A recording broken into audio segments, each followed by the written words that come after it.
Welcome to our podcast. This is Friends on Fire. I'm Mike. I'm a lifelong devotee of financial independence.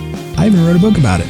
And I'm Maggie, a newer convert, but just as passionate, especially on the intersection of minimalism and financial independence. We're one and the same. We are two like-minded friends who believe that talking about money with your friends and family opens the door to financial well-being. The Friends on Fire podcast is about dispelling myths, building financial acumen, and sharing your financial independence journey with the people you care about. This is Friends on Fire. Okay, so Cait Flanders, thank you so much for coming on the show. Oh my gosh. No, I'm so excited to be here. It's awesome.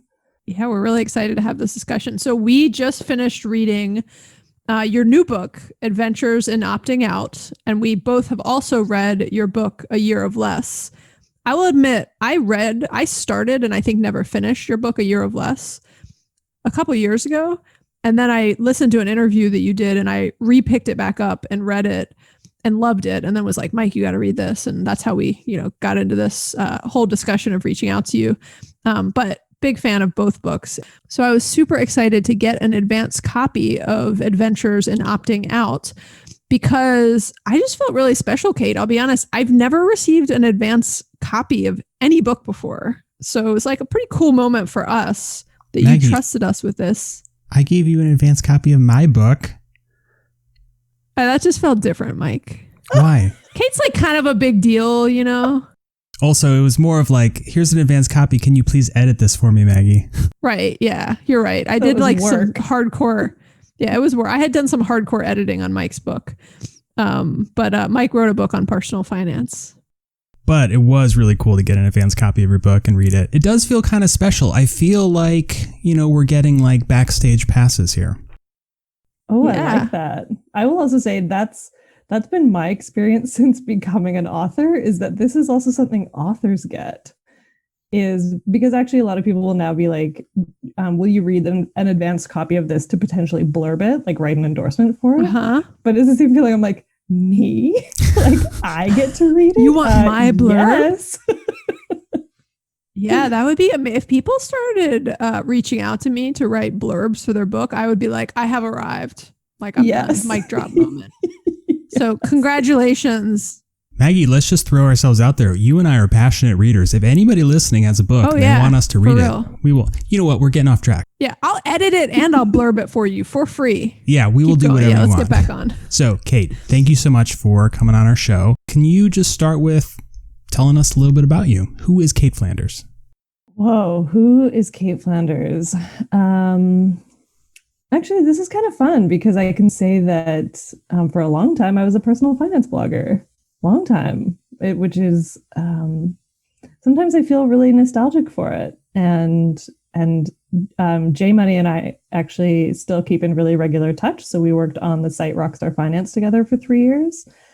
And we just had a call the other day. And we always have these conversations where we're like, what would it be like if we did something together again? Or what would it be like if we went back to blogging? Like, would personal blogging ever be the same way as it used to be? So, but that's what I did for a long time. And very slowly, but then it's really interesting to look back and see how much has changed over, say, like the past 10 years. But, I blogged for 8 or 9 of those and wrote about things like paying off all my debt, budgeting, everything I was learning around that.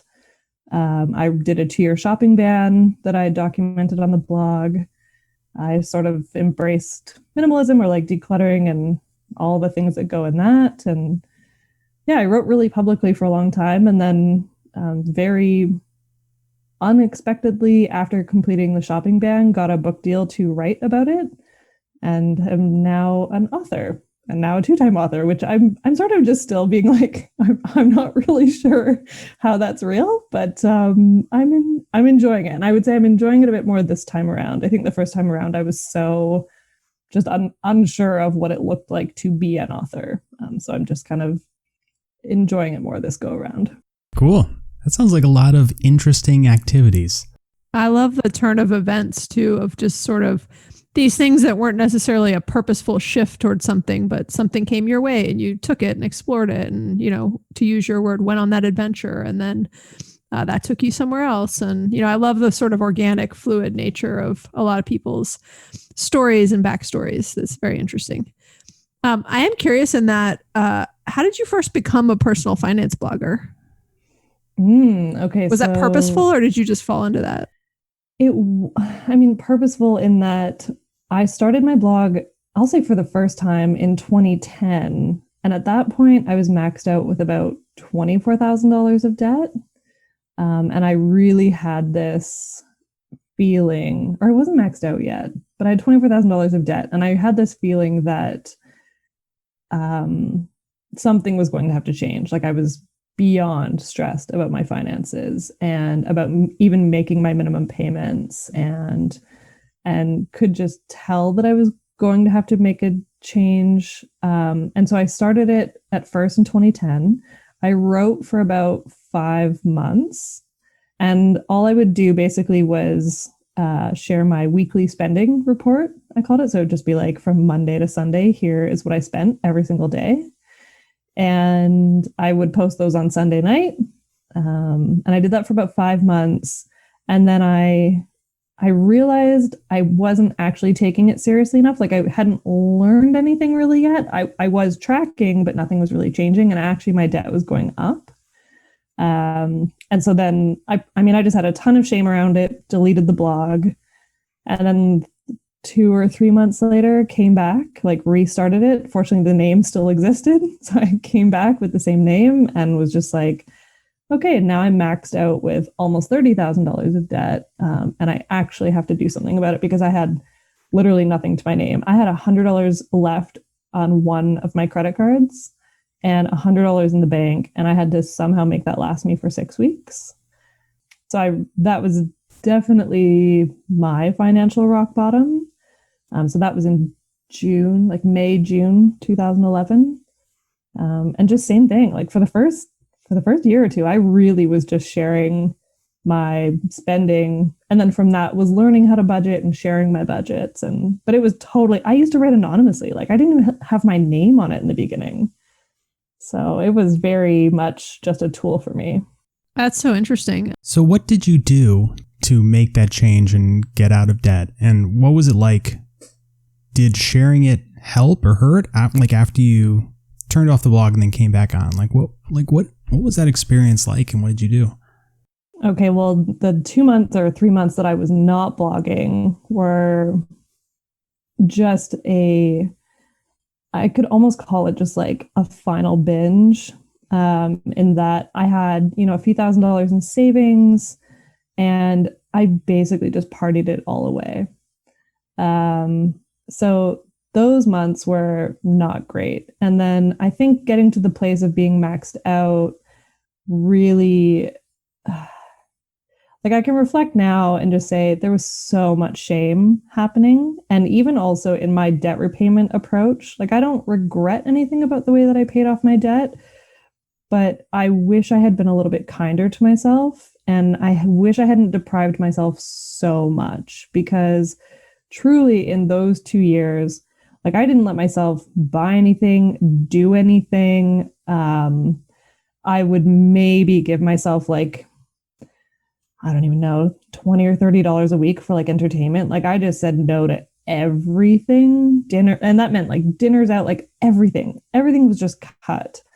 And I lived at home for 6 months. And in that time paid off, I think it was about $10,000 of debt, and then moved back out. And then altogether I paid off it was like just over 28,000, and I paid it off in 2 years exactly.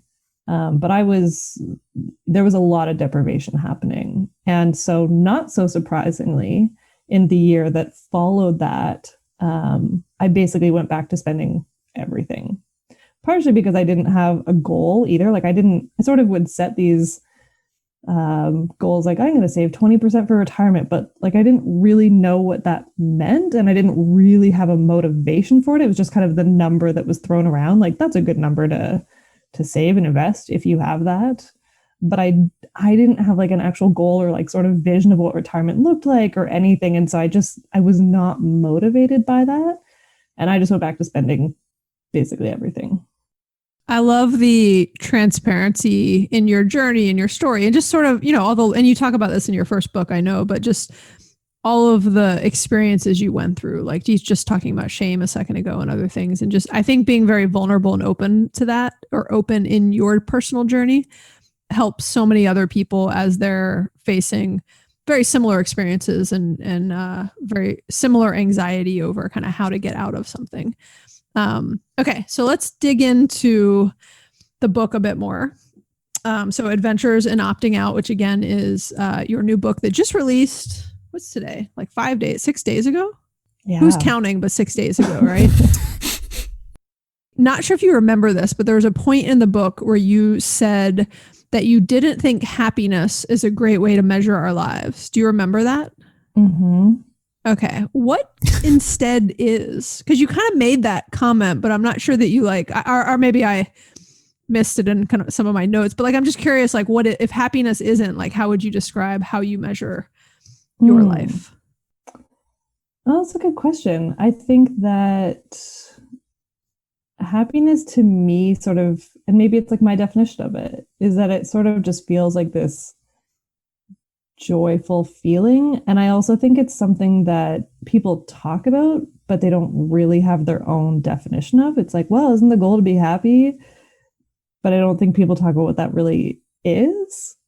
So for me, happiness, I think my definition, at least right now, is of being like really joyful, and I'm like picturing someone like smiling all the time and just having this like great, I don't know, happy spirit like all the time. And to me, I think that that's not something that we can probably or like attain every single day. And so I think unrealistic. Yeah, and so I think for me, instead of happiness, I would use the word like content more, and content also meaning like not just that you feel like everything's kind of solid and you don't have any massive desires that you're not going after, or feeling like you're lacking in any huge way, but feeling like your needs are being met, some of your wants are being met, and mostly that you're content with your choices. I think that is the biggest measure for me, is if I can look back and say, like, am I okay with the decisions that I've made right now? And that is a better measure than maybe like how I'm feeling every day, because you can make all the right choices and like right choices for you, and you're still not going to feel good every day. So that to me is sort of, a happiness feels like this, sometimes this kind of arbitrary feeling, or just, unrealistic thing that you'll feel sometimes. I feel happy like lots of days, but I also have days where life is hard, because life is just hard sometimes, like no matter what you're doing. Yeah, I love that you shared that. And I love the word contentment, right? It's a great word. And we talk a lot about just the idea of being happy with simple and content, right? The idea of being content with simple things. And I think it's one of the things that has put us in a good financial position over the years, is we realized fairly early on that we didn't need a lot of stuff to be happy, and that, there were other things that made us happy, and, burning money on things to impress other people and, doing all this stuff wasn't going to make us happy. But it takes people a while to sometimes realize that. And I just love what you talked about, because, and it's what struck me with that comment in the book, is because happiness is a word that I think so many people are striving for. And I love how you say a lot of people like want it, but they almost don't even know really what it is. And I agree with you I like the word content a lot more. And it's just a very insightful point. Mike, I know I jumped right in. I don't know if you were going to add something. No, this is going to be a common theme in this interview. You're doing great. Keep going. Okay, since you said keep going, even though the book doesn't focus around personal finance in any specific way, a few times you weave in kind of references to personal finance throughout the journey in the book. And it's something that is constantly on my mind, because again, like we were just talking about, I often think it is one of the keys to unlocking, contentment or happiness or whatever people want to call it. Because again, having those realizations that stuff doesn't make you happy and that there's other ways to live and other ways to be content, I think is just such a critical thought for people to like unlock and be able to get behind. And Cait, you'll learn this about me too. My thoughts are like, we'll get there eventually. It might take a minute. I'm the same. I had to learn it doesn't mean you're rambling, you're adding context. Oh, that's so great. Mike. Yeah. No. I can tell you from experience, Maggie is a rambler. Sounds like I'm adding a lot of context, not rambling. But Cait, you have introduced a wonderful inside joke because Maggie and I work together. And so when we're on conference calls, I'll be like, Maggie, really appreciate you adding all this context.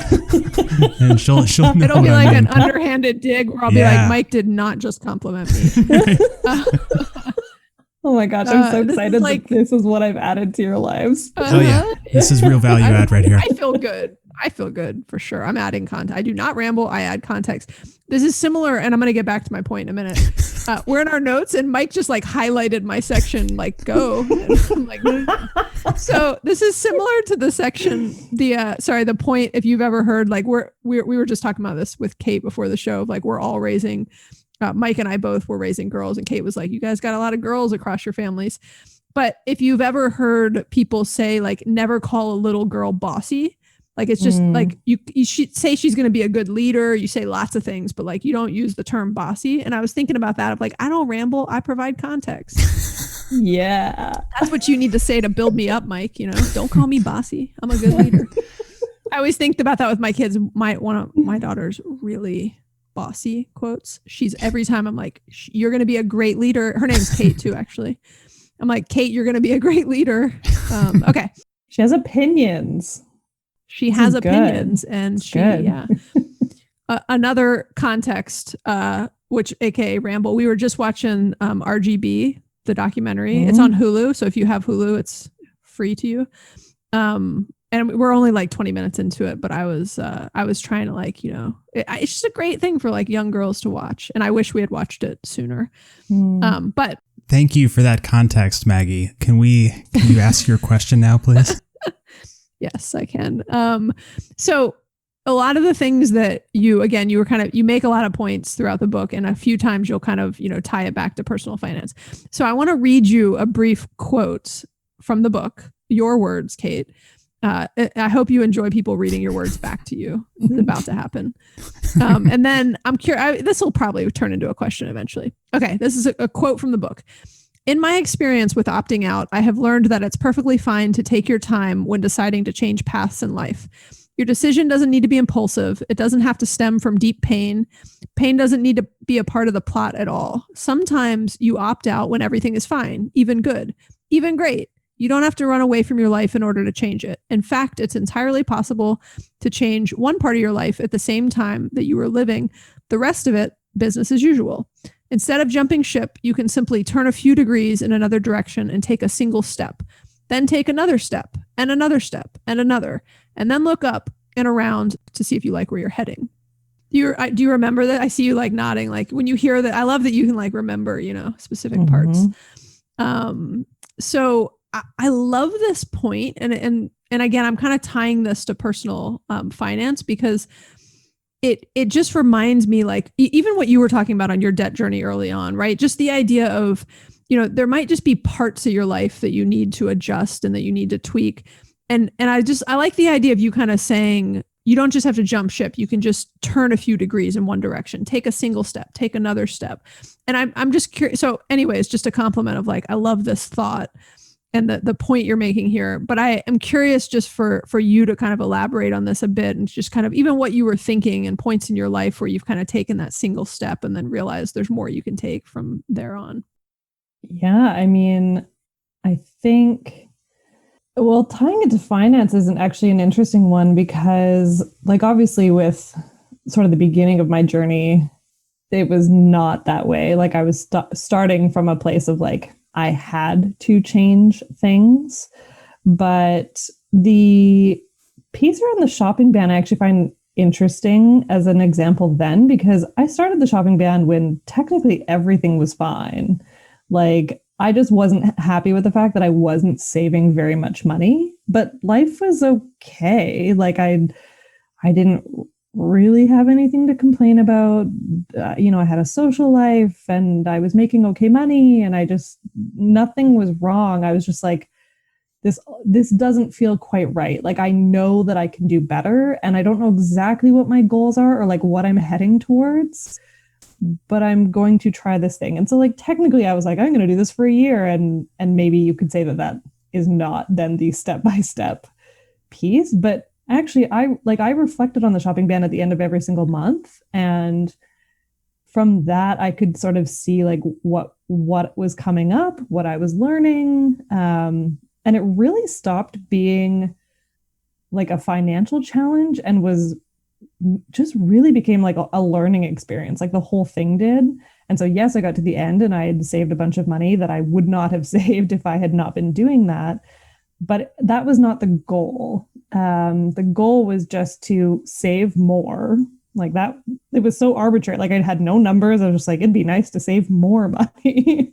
But I didn't really have a goal. I was just sort of like, I'm going to try this thing and see what happens.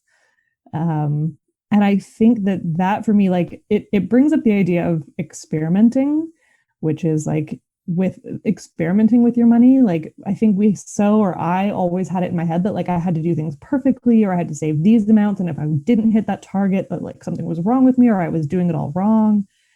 And the shopping ban was the first time I really could see this idea of like, oh, it's okay if like you don't get it right every day. It's okay if kind of hard things come up along the way. Like every day I just sort of have to say to myself, like, do I want to keep doing this?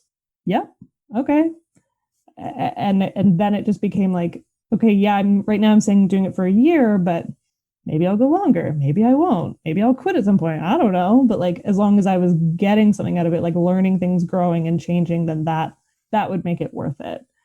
And yeah, I think like in general, the piece of kind of giving yourself permission to just try something is, at least for me, not something I was ever really comfortable doing before. It's something that held me back from making a lot of decisions, whether it was taking a different job or moving to a different city or traveling, like even just taking a big trip and then later traveling kind of on a more long-term basis. These were all things that I had stories in my head that like I wasn't allowed to do that, or I was on the path that I was supposed to be on. So why do I want something else? And I think the other piece of the story, it wasn't even just like, you shouldn't do this. It was like this fear that if I made the decision, then that had to be my decision for life. And like, that's so much pressure. Like, that's so much pressure that we put on ourselves, and why? And so, yeah, like the shopping ban was sort of the first one where I ever kind of experimented for a while. And I did end up doing it for 2 years. And then I was like, well, I don't need to do that anymore because I sort of just live this way now. Yeah. And then like with travel, everything's been very kind of slow and incremental. And every little trip that I did they slowly grew a little longer, and I like learned from them, figured out different things that I wanted to do the next time. But also I'm still in this phase. I'm like, what if I don't want to travel one day? Okay. Like it doesn't have to be forever, but also like, we'll never know how it's like, if you're holding yourself back in some way, you will actually never know how it feels until you just take the first step. You will not know. Yeah. I love it. And I love how you said giving yourself permission to just try something. Right. It's a trial. It's not a long-term commitment. So I love it. So when you are trying something new or trying to make a change, I'd like for you to talk about the concepts in both your books. You talk about accountability partners and adventure partners. Mm-hmm. And so, which really resonated with me, because your accountability partner is Emma, which is my daughter's mm-hmm. name. So that section really, that really stuck with me. But if you can explain what both those are, and then, how you see those playing a role in your life. Yeah. So, I mean, I really learned about accountability through blogging. Early days of blogging. I feel sad saying that because I'm like, I don't know what blogging's like these days, but early days of it, for me, it was such a place of community and support. But also just knowing that I was going to publish, like that I was going to have to publish something and tell people how it was going. That also helped me make decisions. Like during the shopping ban, if I had moments where I was like feeling weak or feeling like I just wanted to give up, I would talk to Emma, and I'll tell you about that. But I would talk to Emma, and honestly, some of the questions she would ask me would be like, do you want to tell people that you did this? I'd be like, no. She'd be like, okay, well, don't do it then. And, you know, I think that with accountability, I can look back and say that maybe didn't always work for me. But that's more often than not about me and not the other people. And what I mean by that is that it was me maybe not actually being as clear, both in my intention and also in my communication to the person of what I needed from them. So I would, you know, you could have said that you were doing some kind of 30-day challenge or something.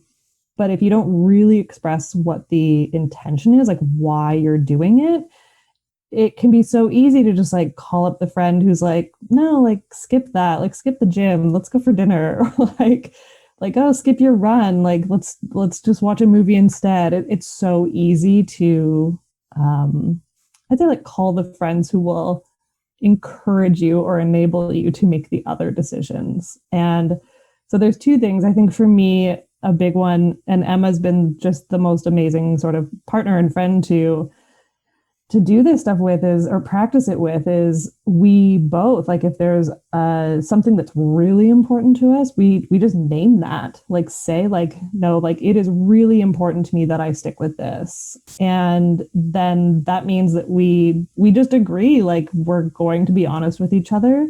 Em and I have very much a relationship where there's no judgment, which I think is massive. Like you have to really feel like you can say anything and the person's not going to judge you.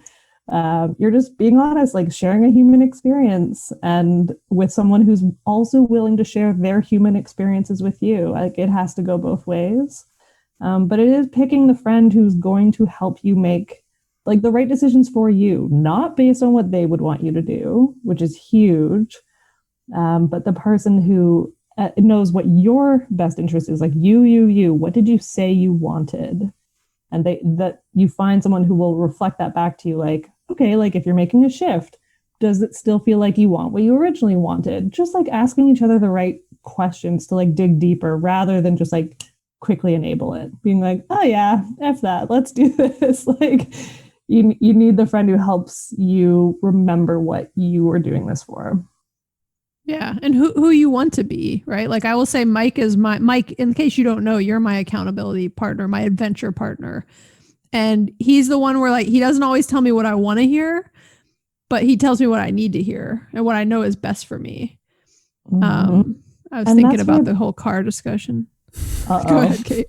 I'm like, I kind of want to hear about that, but it's yeah, what you want to hear. And also there's that piece of then where it's like, I'm not judging you. I'm reflecting back to you, like things that you've said to me. Does this still feel relevant to you? Like, does this still feel important?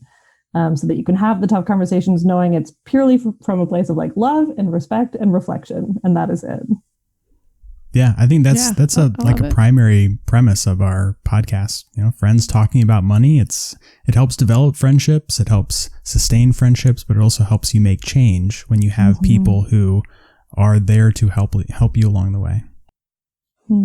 Yeah, and help you in the good way. Like we always joke about people that are, you know, I don't know if this is also a Canadian phrase. I assume it is, but like keeping up with the Joneses. Oh yes, yeah, it's like a worldwide nomenclature, but we always joke, we're like, you know, keep up with like Mike and Maggie, or keep up with somebody, keep up with Cait, right? Keep up with, if you need to judge yourself against somebody, keep up with somebody who is on a very different trajectory, because the Joneses are in a crap ton of debt. The Joneses are not happy. They're not content. They're, you know, all the things we were just talking about. So when you think you want to keep up with someone who looks perfect and manicured on the outside, it's often not the right person to be, you know, aspiring to keep up to. Yes, like the Kardashians. Yeah, exactly. I'm not saying I've never watched the show. I certainly have at some point in my life. But lately I've moved on to more like highbrow shows like Below Deck, which I'm really into right now. That is Emma's favorite reality show. It's really good. Has she watched the sailing one? I have no idea. Oh, I'm sure she has if she's into it. But you'll have to ask her next time. Be like, have you gotten into the sailing yacht one? It's like one of the Below Deck versions. We just started watching it. It's good stuff. It's an escape from reality. It's great in many ways. Okay, moving on from Below Deck. Moving up. So, moving up. I want to read you one more. I'm not going to do this too many times. I'm going to read you one more of your quotes. And this is when you're talking about what other people think of your choices, right? So we were just kind of talking about that even with like keeping up with the Joneses and all that.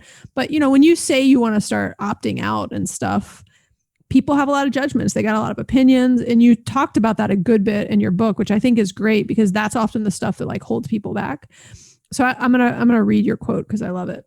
When people choose to shame you for opting out, it's because they want you to live by their rules. Any attempt to choose a different path feels like a referendum on the one they have chosen, and nobody likes to feel attacked. They want you to stay in alignment with their goals and values, not to set out into the world and find your own. Because if you find a new way to live, they run the risk of having to see that their way isn't the only option, that maybe they aren't always right. They could even be telling you that the stories that held them back from trying to live differently because they want you to do what they did. So they act out, they say things, they hurt your feelings, they try to reel you back in. And in the process, there's a potential that they will stop you from living the life that you really want. I love what you're saying here because I've seen it a bit myself just as we've publicly started talking about a lot of our own beliefs in life. And it can be almost like offensive to other people because, and I never fully appreciated why, but like you say it very well because, you know, us being, or you in your two books being outspoken and vulnerable and open about the past and the choices you've made in life feel like an attack to somebody else who has made a different choice. What you talk about there is just so applicable. And again, I'm just curious for kind of just your thoughts and some of the ways that you've talked through it a bit in the book, but just some of the ways that you've counteracted the negativity that's been thrown your way as you've tried all these different things in your life. Yeah, I think it has taken years of experience. So like years of opting out and different opt-outs and all different kinds of relationships to come up with, I guess, sort of like clearer thoughts on sort of what happens in that phase, because I think that the comments are different and feel different based on who they're coming from. So I have experiences or memories of things like, say past coworkers at jobs I used to have making comments about the fact that I didn't drink anymore. And because they knew me when I did drink and then I stopped, and then knew me when I no longer drank and wouldn't sort of get wasted with them at our Christmas parties or whatever. And so comments being maybe something as simple as, I could never do that. I miss the old you. You were so much fun when you partied. Just stuff like that. And that can feel like it is like this very direct saying of like, you're not fun anymore, or like, you're not as interesting now that you don't do this thing. It takes a lot of work to shift your perspective and understand that the majority of like what's happening in just that specific context, say like not drinking anymore, is that you are highlighting to someone that you actually don't have to drink to have fun, which some people don't want to look at because it makes them have to look at their own drinking. But sometimes it's just like they don't know how to connect with you anymore either, because maybe that was a way that you connected. So like there's other things that are going on often within the comments. I think with things like,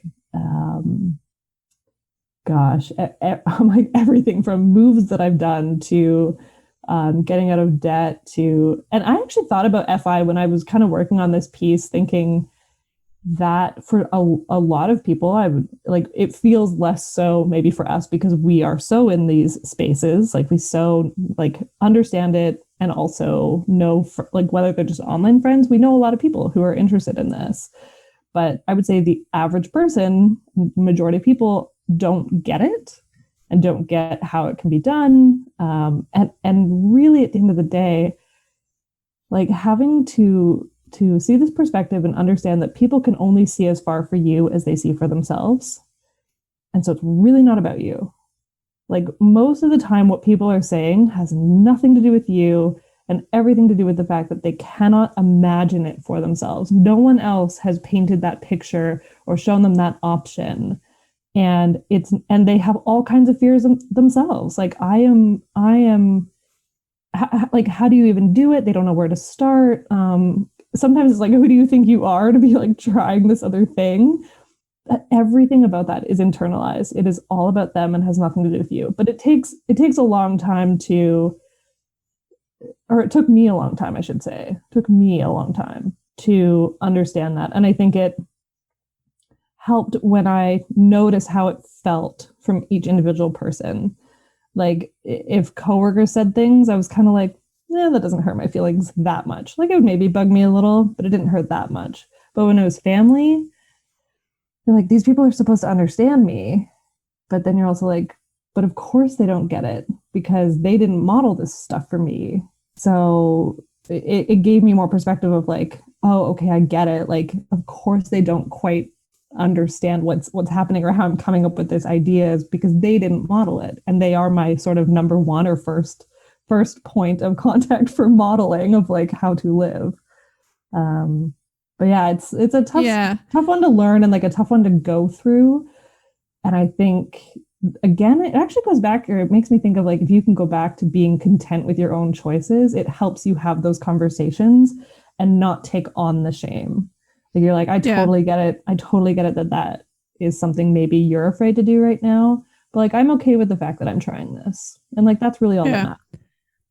I think you do a good job in the book of framing or reframing how people can understand where that comes from in other people. And like you just paraphrased here, right? Of understanding where that comes from makes you respond to it much differently than just, taking offense or whatever other responses people could have. The other thing I thought is interesting, and one of the things you were kind of saying just a second ago is you said people can only see as far as they can see for themselves. And I think that's what's really cool about your book, actually, is that you kind of paint the picture for them of what's possible in a different way. It's cool because you're right. People can only see so far, but the way you wrote the book, I almost don't know how to describe it, but it's like a slow, peaceful journey. It's just like a slow, peaceful journey. And it kind of reminds me of like slow travel, right? Like certain books will just jump into like quote after quote after quote of just like hitting you with these things. And this book was more to me like a story of taking me on a journey with you in a slow, and I don't mean slow in a negative way. No. In a peaceful, I can't think of the right word, but it was a nice speed. I like all of these words. It was a gentle journey, perhaps. The other thing I'll say really quickly is I cannot believe that people would make those comments to you for quitting drinking. Like I get comments about other stuff. Like I once went on a like no shopping ban for a year for like work clothes. And I would talk about it at work a lot. And people were like, oh, I can't believe that. I'm going to go to Bloomingdale's in like 5 minutes. Like that's totally different. Make fun of me for not buying shoes all year. But to like give someone a hard time because they made a good personal healthy decision in their life and then tell them that they're not as fun. I'll just say, I didn't know the old you, but I like the current you, to whoever said they like the old you better. So that's crazy. Well, that's very nice. And I will just only add that I would say not drinking is the thing I get the most comments on still to this day. And I haven't drank in almost 8 years. Wow. So it is, and where I've come to with that is really just that drinking is so socially normal. Like if you think spending is normal or, like overspending or, utilizing credit, all these different things, you think that stuff's normal, like drinking is so like normal in our culture. And so it really is the one where people are just like, but I don't get it. Like, you just won't even have one. You're like, no, it's all good. Yeah, so interesting. Maggie, it's my turn to read a quote. So I am going to read the last 40 pages of your book to you. So just get comfortable. Settle in. So I have a quote that, I work in corporate finance and we talk about opportunity cost a lot. And the passage I'm going to read was like an interesting way to explain opportunity cost to people who might not understand it from like a financial perspective. But I'm going to read this passage. So one of the most basic principles in personal finance is that everything is a trade-off. Unless you have an endless supply of money, you have to choose how you want to spend, save, and invest. And for every financial choice you make, you're also choosing not to spend, save, or invest in other things. We can't have it all or do it all. We have to make choices. The same goes for how we live our lives. You can't have it all or do it all in one lifetime. And there is a cost to staying on one path, especially if it doesn't feel like the one you should be on. But there is also a cost to walking away and venturing into the unknown. The real question is, what price are you willing to pay? So my question is, what would be some common examples people might see Mike, of this in their life? I don't want you to lose your question, but I thought your question was going to be what price are you willing to pay? Yeah, how much is it? Give me the dollar amount. Sorry, I keep going with your real question. Yeah. So what would be some common examples people might see in this life? And then how would they go and evaluate those trade-off costs? Okay, so that's a great question. I think that the answers would be different probably for every opt-out. And remembering things like opting out can be something as simple as being like, I'm going to quit social media. I'm never going to use it ever again. So that's like a very seemingly simple opt-out, but it creates challenges. So a cost to it could be that you would lose contact with people. That's probably like one of the bigger costs. Or maybe there's the potential that, someone who's looking for you and really wants to find you, and maybe you would love to connect with them, they can't figure out how to find you because you're not sort of online. So there are some costs to something like that, but the opportunity, what's interesting about opt-outs is that I find like you don't really know what you're going to get. And that's where I talk about the idea of calculated risks also in the book, but it's really getting to a place where you are okay with both trying it and maybe losing out on something, but really embracing the fact that like you do not know what's going to come. So some might be obvious, like with social media, you could be like, no, maybe it really triggers you and you always feel bad on it. So the opportunity for you would probably be that you'd feel pretty good more time than you were when you were on it.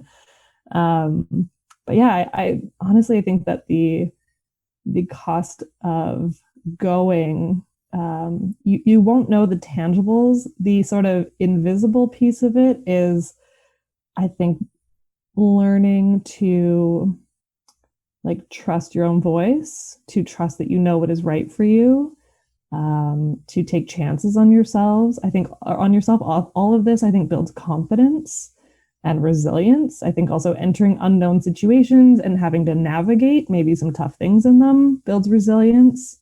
And those are the sort of unseen or unknown things that are coming, or that could be coming around the corner when you do try. I like that. It's the opportunity is somewhat of a leap of faith, and you don't really know what the benefit is until you try it, which is really hard for me, especially in my work environment, because people like Maggie, also specifically Maggie, will come and say, hey, I need, X number of dollars to go do something. I'm like, all right, so what is the benefit? She'll be like, well, I don't know. You just have to trust me. I'm like, well, look, yeah, I'm just like, I know this is the right thing to do. Yeah, like she feels it in her heart. She's trusting her voice. Yeah, exactly. Yeah. You should trust my voice more often, Mike. Because I provide context. Yeah, that's right. In my personal life, I do, Maggie. In my professional life, I can't trust you very much. You give me a lot more. You give me a lot more rope in our podcast world than in our corporate world. This is amazing. By the way, Cooey's been like really quiet. Sorry. I'm just gonna jinx it. Sorry. Yeah. Say something like, "Cooey, I have the mail." I have this sense that my sister might have taken him out of the house. Oh, nice.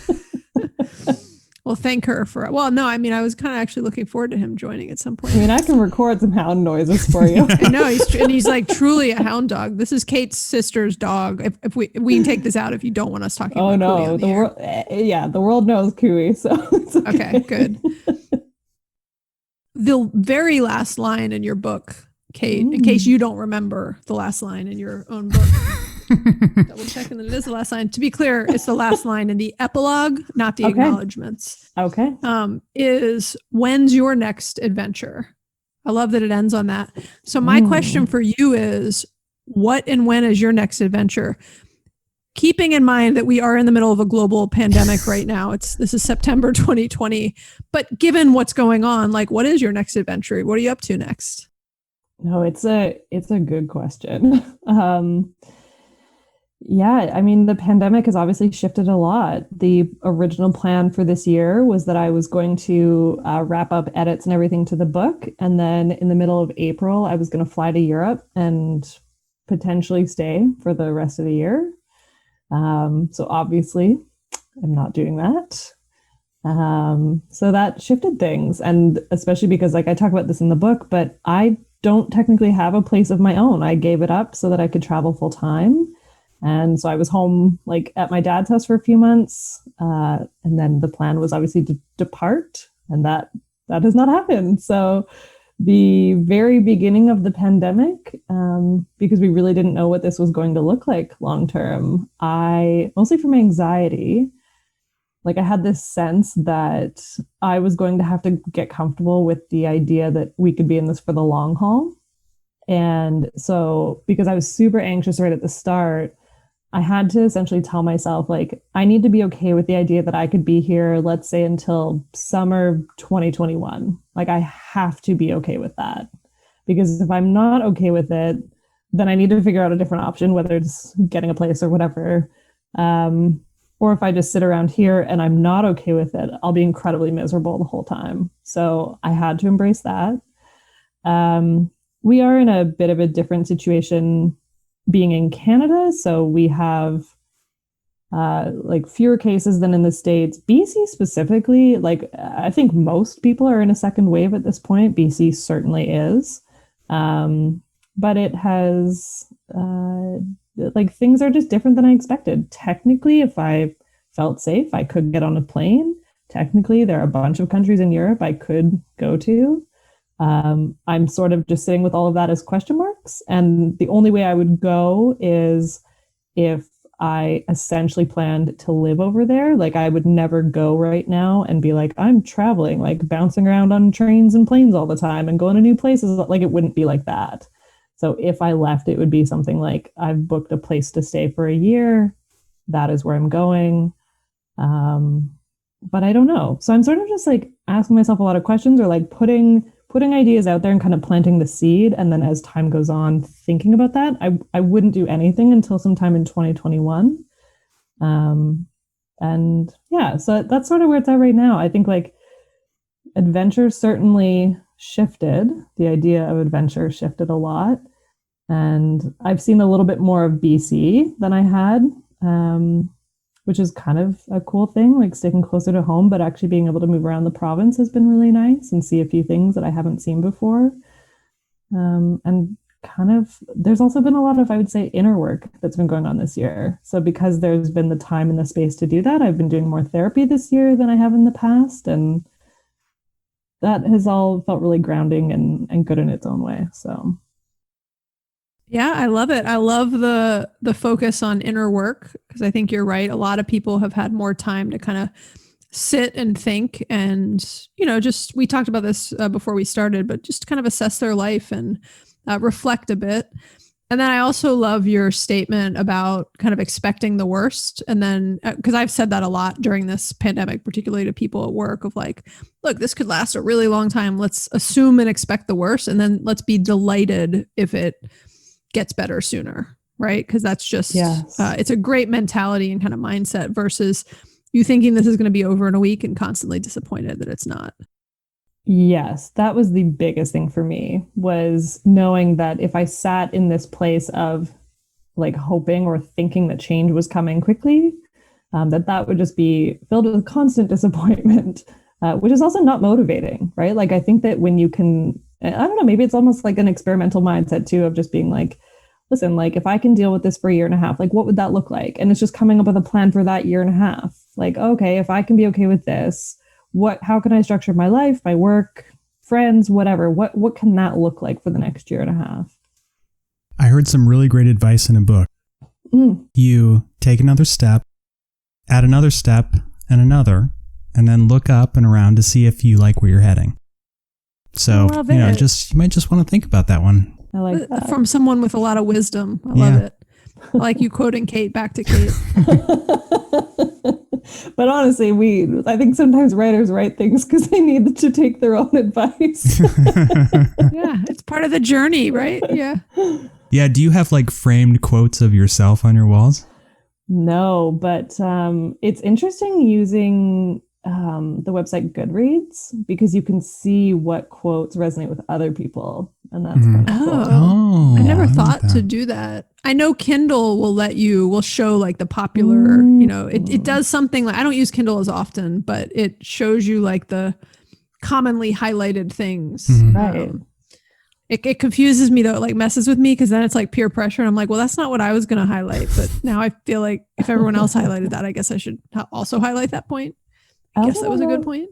This is more of a writing thing, but I will say one thing that was interesting with both books is I didn't start the book with this like sentence, but I'd say about halfway through both books, I could see what I wanted the end to be. And like halfway through them both, I actually wrote like the final sentence. So that one, it wasn't the epilogue, but I wrote the final sentence of the conclusion, like way before I even got there. Like I kind of knew what I was working towards. It's funny you saying that makes me want to go read the finals. I was on the wrong section. Sorry, So I was Maggie's on the going to section read the before entire the conclusion for us now. Your last sentence. I know you know this, but your first step is the hardest to take, but it's also the closest. That's a very. There's a lot of layers in that statement. I like it. Okay, that's a good way to finish this and wrap things up. The one thing we're going to do before we wrap things up, we say it's the last question, but it's not really, because we have this tradition of doing this thing called Mike's Minute on the Mic, where I get to ask Mike a question. He has 60 seconds to answer it. It's a surprise question. And I do it to him because I can't answer any question in 60 seconds. So too much context. I'd go on for I'd give a lot of context for like 10 minutes. We'd be here all night.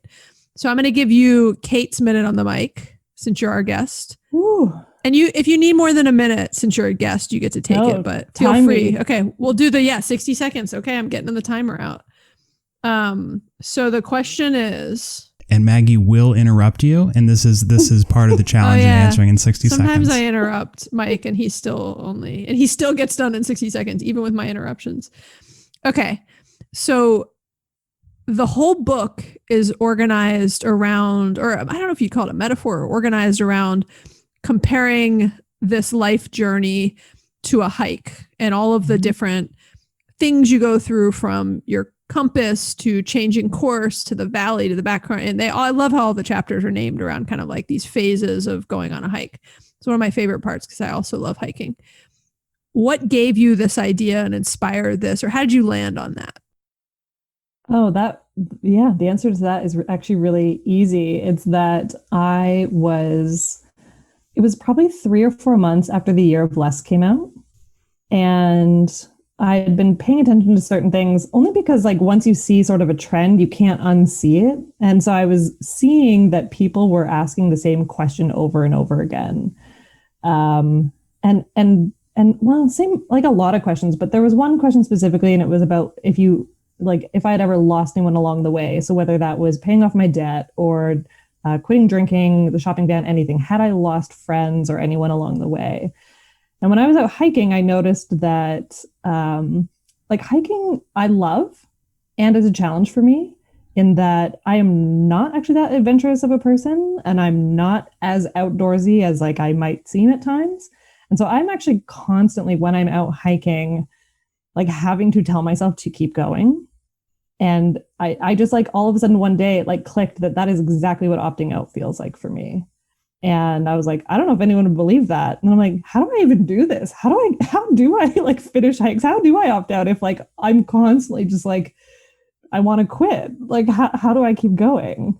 And so it started forming from there. How did I do on time? I love it, but you were at 1 minute, 22 seconds, and I didn't want to cut you off, so I just let you keep going because you were. That's okay. It was a good thought. I added a little too much context. I love it. I love it. Just a little bit. I would have added a lot of context, but you did just about 20 seconds of context, just right. Maggie was on her best behavior. I could tell she wanted to jump in and just ask some clarifying questions. I had to put myself on mute. Yeah. I had to put myself on mute. I've really been catching myself. I think the more I get put in a box, aka my house, with 3 kids for 6 months, I can't stop talking. When I get someone to talk to, I'm just so excited that I can't, And also, do you guys work from home? Yeah. We do. Yeah. We're both full-time working from home. Yeah. Okay. That's a lot. Yeah, with our kids. Mm-hmm. Well, Mike recently shipped his kids off to school, but my kids are in the school they go to. Yeah. Well, I mean, I could do what Mike's doing, but our kids are like at home with us doing virtual school. So it's interesting. It's an adventure. I'm opting out of in-person school, not by choice. I would like to opt back in as soon as the county wants to let my kids go to school again. I'm ready to opt in. Okay. So, by the way, too, you keep saying BC, and I didn't make the connection until you were saying it, but I got married in British Columbia at Emerald Lake. Yeah. Oh my gosh, that's incredible. It was an elopement. Can you see? Oh, that's amazing. Also, like, girls. most people don't, like, I don't want to say most people don't know what BC is, but like most people at least have never come here. Everyone always says like, I want to come visit you, and nobody does. I'm like, I have lived in some beautiful places. Come to me. I will come and visit you whenever you feel comfortable inviting someone that you've only talked to for an hour to come More visit like you. When our borders open. Really at this point. But British, I forget like when you, I just forget because I don't know the parts of Canada, as well as parts in the US and elsewhere. And so when you were saying BC, I was like, oh, British Columbia. Like I forgot that's where is it Squamish? Squamish. Yeah. Squamish. Yeah. I just was looking it up while you were talking because I was like, oh, is that far from Emerald Lake. The mountains and like Emerald Lake and everything? It looks like it's a far drive. But it's it's beautiful. One of the best vacations we spent 2 weeks like driving through Canada. We rented a car with the kids. We went to Jasper. It was just amazing. Cool. People always ask if we went to Banff, and I'm like, we did, but it's my least favorite place. It's super touristy. I loved everything. Touristy. No offense to Banff, but I loved everything but Banff. It was just too much, too many people. It was just a little crazy. And it would not fly during a pandemic. There were way too many people too close together. No. We can cut out all that talk, Mike, by the way. Everybody wants to hear all this context. Oh, they want to. I love that you have reframed my rambling as context. This is going to be a lifetime language that Mike and I use. So mad at me. I know. I love it. Next time we have any sort of like trouble or banter, we're going to be like, it's time to call Cait so that she can actually tell you what's happening with. Okay. I'm here for you both. Thank you. Thank you. We will wrap things up, Cait. We've really enjoyed talking to you, and we really appreciate you taking the time to come on this little old podcast, Friends on Fire. And we love the book. So thank you again for trusting us to get an advanced copy. You probably sent advanced copies out to thousands of people, but I like to feel like we were like one of like 12 people that got an advanced copy, and it was so exciting. You are like probably one of 20 people or something. So that's awesome. Exciting. I want everyone to have the book, but it's really exciting. I feel super special. You're too kind to trust some almost complete strangers. No, honestly, I'm so glad that the first book resonated and that you reached out and that we were able to have this conversation. It's awesome. So thank you. Yeah, we love it. We really appreciate it. And again, thank you for coming on. Cait, thank you so much again. And it was great talking to you. Have a good night. Yeah, you too. All right. Thanks, Cait. Bye. Bye. Bye. Thanks everybody for listening. If you've been challenged or inspired by what you've heard today, please rate and review the show. You can also subscribe to make sure you never miss an episode. If you have thoughts or questions, we'd love to hear from you, and you can leave us a voicemail or text us at 404-981-3370 or hit us up on Instagram or Facebook, and we'll have all those links in the show notes. Okay. All right, thanks Maggie. Yeah, thanks Mike. Bye. Bye.